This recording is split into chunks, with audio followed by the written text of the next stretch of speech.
Time to meet tonight's party panel. Ebony Williams is here, legal and political analyst, as well as a Fox News contributor. Observer columnist Michael Malice, he's in the house with lovely bangs tonight. And Guy Benson, town hall political editor, a Fox News contributor, and everyone ready to dive into this issue. Welcome back, everyone. Hello. Hi, happy hump day. Hey. So, Ebony, I will start with you, since you are a lawyer. A brilliant legal scholar. You are a brilliant legal scholar, and, you know, of the four of us at the table, I say that you've probably spent more time actually studying Supreme Court rulings and whatnot. So how do you think this is shaping up the fight with the Democrats? I think it's pretty unremarkable, right, in the sense that, yes, they are going to oppose him on ideological basis. It's not off of anything that he's done to be disruptive to, you know, judicial proceedings. As you've said, as everyone has said, he is highly regarded amongst the legal community. So we've got really two arguments here that he has no problems on. Ideologically, very, very conservative, right? So, you know, very pro-life, anti-affirmative action, Is it going to be just an abortion fight? Is it going to come down to That's what it's going for the Dems, absolutely. And that's why they will either vote no or filibuster, and ultimately President Trump will empower his administration and his base and the senators there to use the nuclear option, and I think that's what it'll come down to. He will be confirmed. As you said, it will restore the balance. I don't find anything quite surprising or remarkable there. Yeah, I hope they don't use the nuclear option. I just think that that's annoying. I think, what are you looking at me like that? Because the greatest thing about our president, and make sure to always use the phrase our president because it drives the left crazy, is that he's petty and vindictive. Harry Reid was warned this has had 200 years of tradition and history in our country. You pull away this nuclear option and it's going to come back to haunt you. He did it anyway, and now he should live to see the consequences. In every other instance but Supreme Court. Right, and they should absolutely do this. They should be giving the left the finger, because what's great about Trump and how he's dividing the left, you have so much energy and animus and hatred. The last time the Democrats were this upset about a presidential election was Lincoln. And at the same time, you have a complete lack of power in Washington. So the more you have this divide where the emotions are high, but the powerlessness is high as well, the better it's going to be to crush progressivism. Okay, if they don't, then what happens? Do they keep trotting out nominees until someone is finally confirmed? No, he'll be confirmed. And I think whether or not there's a nuclear option triggered is up to the Democrats. And based on some of the early indications in the first 24 hours, I don't think they're going to need a nuclear option, because do you think there are enough Democratic senators? I've seen 7 or 8 Democrats already saying that he's entitled to a vote.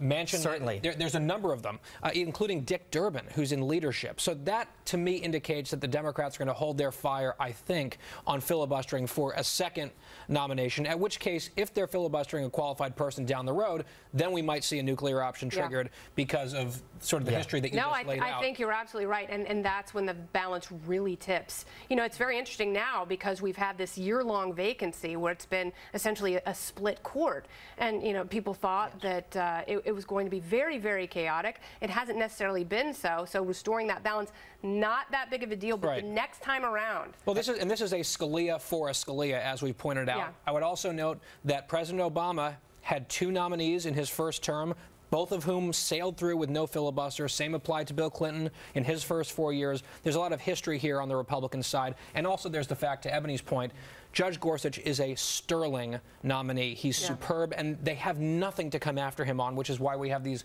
vapid slogans about he hates women or whatever. They say this about everyone. It's purely ideological, though, right? Like, that's all it is. It has nothing to do with his actual credentials.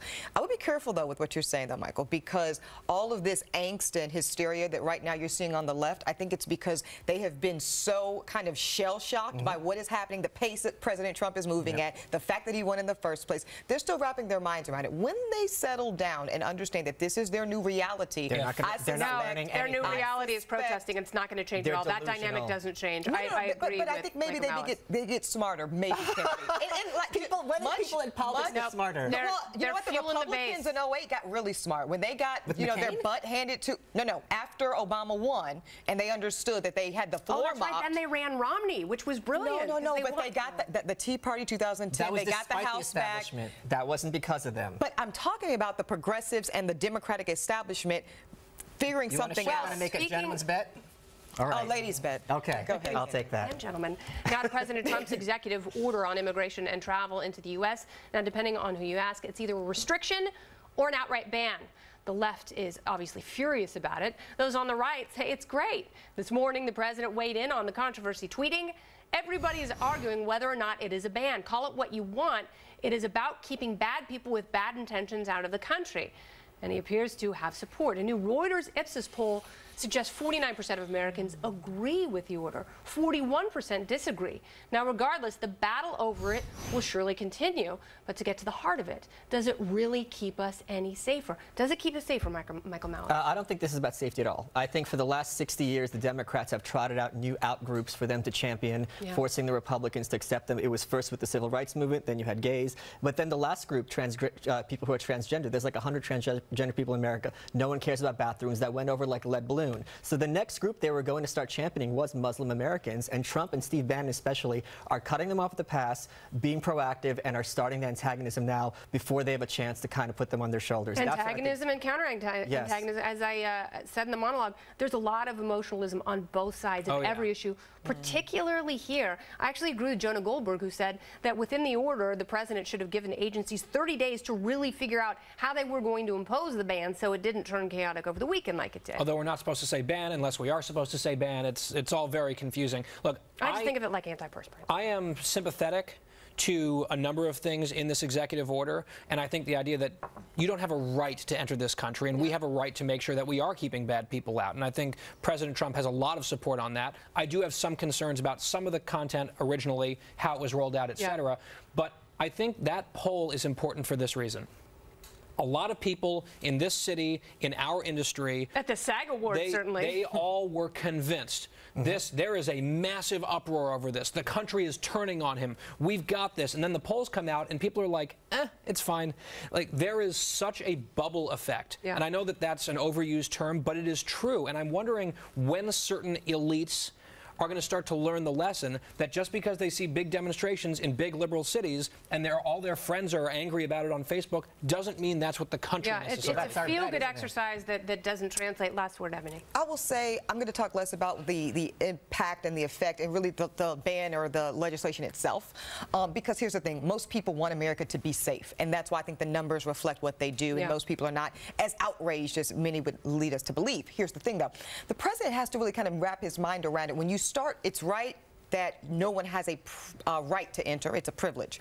But when you start singling out who gets that privilege around race, identity, nationality, and religious beliefs, now you're triggering what we call strict scrutiny in the Constitution. And it's not really the intention. So President Trump can say, look, I have no intention to discriminate against Muslims. But if you have that impact and that effect, you've still got a constitutional challenge on your hands. All right. Well, the party panel returns a little later. We have a lot to discuss. Because first it was the deplorables, and then the Russians, and then, of course, the FBI.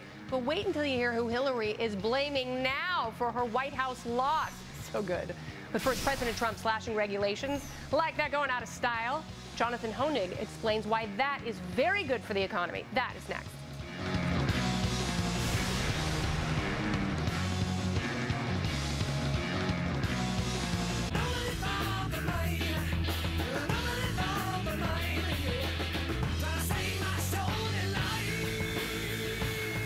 Welcome back, Clinton supporters. Still reeling from Trump's upset victory.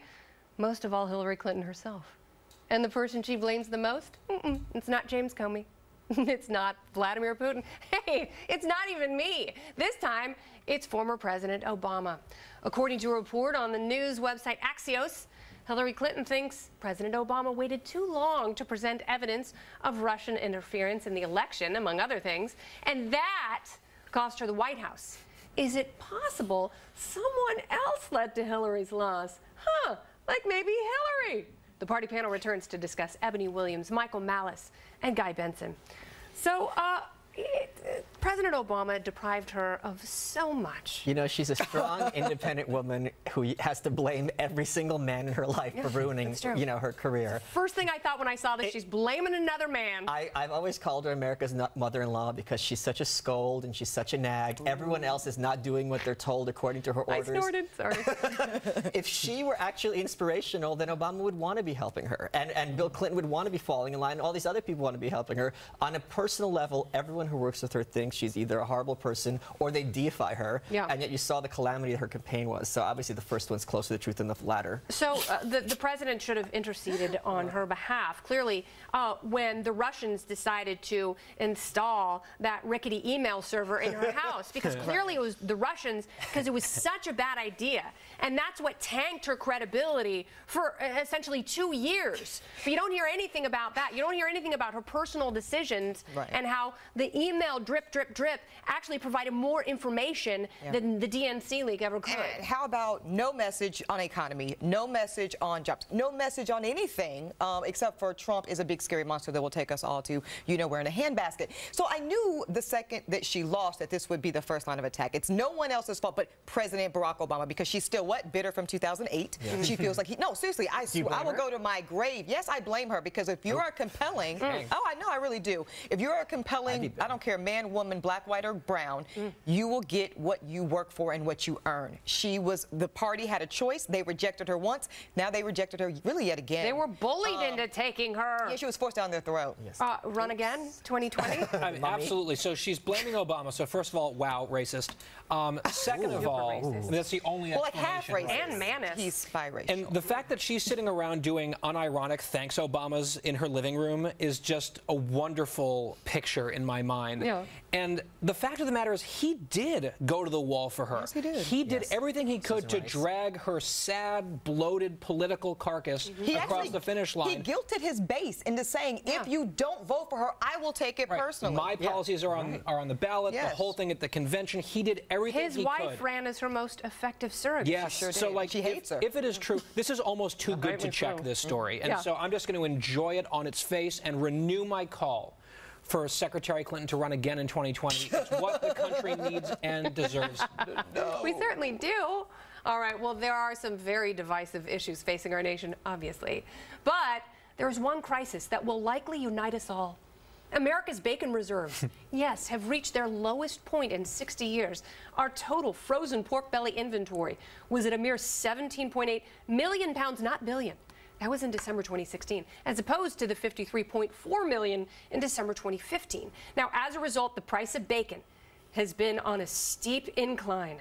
That's right. So what has happened to our country, and are we staring down the barrel of a turkey bacon shotgun?